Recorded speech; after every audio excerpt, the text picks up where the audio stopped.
Hello, we're The Mouse Couple.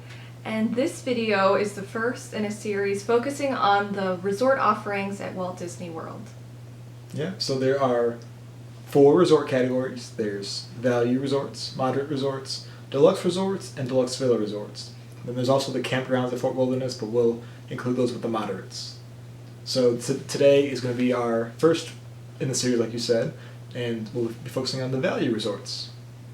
Let's get started. Yeah. The value resorts at Walt Disney World are known for being the most budget-friendly options for those who still want to stay on property, but maybe don't want to spend that much on your resort. So this might be a good option if you're the type of person who just goes to your room to sleep. Right. Or if you just don't want to spend a lot of money too. Yeah. So in general, the value resorts for parking, they charge $15 a night to park, and the general transportation is buses with some exceptions. Mm-hmm. And as far as food, they have a food court and they have a pool bar for the most part. And a pool that's a pretty basic pool, usually without a water slide. Right. So yeah, there are 5 total value resorts. So there's All-Star Music, All-Star Movies, All-Star Sports, Pop Century, and Art of Animation. let's go through each one. Yeah. So the first value resort is All-Star Movies Resort. And now this one, each building is themed to a different animated movie. And as far as the food, there's the Silver Screen Spirits Pool Bar and the world premiere food court. And what's cool about this food court is that there's a secret menu. So if you go and stay at All-Star Movies, be sure to check that out. Yeah. And like I said before, the only Disney-provided transportation here is the bus system. So something to keep in mind.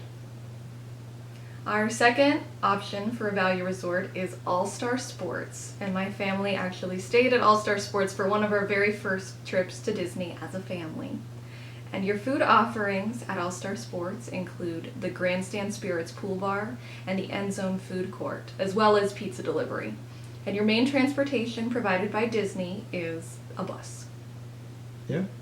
And each of those buildings are themed to different sports. So there's a hockey building and a football building. And I don't know which building we stayed at. I was like 2. But yeah, that's All-Star Sports.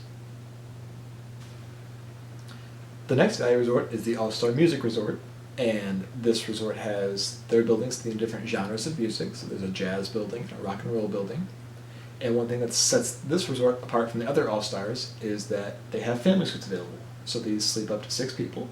So it's an option if you need to have a little more room. And as far as food options at this resort, there's the intermission food court and the Singing Spirits Pool Bar. And like the other value resorts, this one also has the bus transportation available.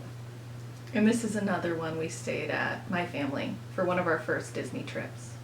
All-Star Music. Yeah. Now that we've wrapped up the All-Stars, we're going to move on to Pop Century. And Pop Century is popular culture themed, and each building represents a different decade. So the 60s or the 70s buildings. And your food offerings at Pop Century include Everything Pop, the food court, Pedals Pool Bar, and Pop Art Pizza. And while the main transportation that Disney provides at Pop Century is the bus, you also have access to the Skyliner. So you can hop on the Skyliner and go to Epcot or Hollywood Studios or any of the resorts that are along the Skyliner route too. Yeah. So I think it stops at Riviera Resort and Caribbean Beach, and then Pop Century and Art of Animation actually share a stop. So, yeah.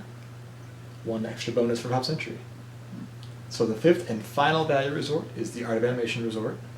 Similar to All-Star Music, the Art of Animation also has suites available. So there's suites that sleep up to 6 people, and these buildings are themed to different Disney and Pixar movies. So there's a Cars building, a Finding Nemo building, a Lion King building, and a Little Mermaid building. And as far as food goes, there is the Landscape of Flavors, which is your food court, and the Drop-Off Pool Bar, which is in the Finding Nemo area. And what's fun about this resort is there's good photo ops.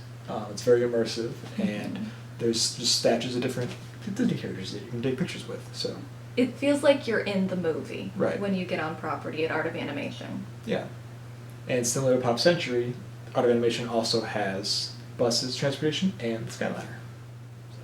So there you have it. This wraps up the first video in our series on Walt Disney World Accommodations with our focus on value resorts. And it was a long, long time ago when my family stayed at All-Star Sports and All-Star Music.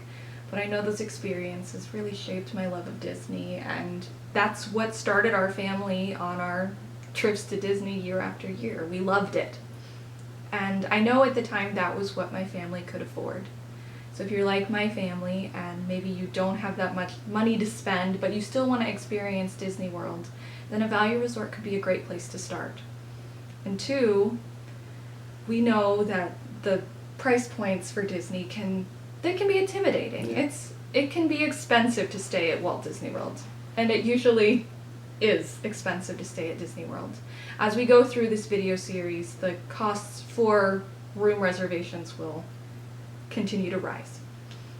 But I think value resorts are a really wonderful way to experience Disney for maybe your first time, or maybe time when you just have saved up a little but still want to go. Right. Yeah. So thank you so much for watching, and let us know in the comments what your favorite value resort is, and what any experiences about when you stayed there. So join us next week when we talk about the moderate resorts, and we'll also throw in the campgrounds at Fort Wilderness as well as the cabins at Fort Wilderness as well. So we'll see you next time. See you real soon.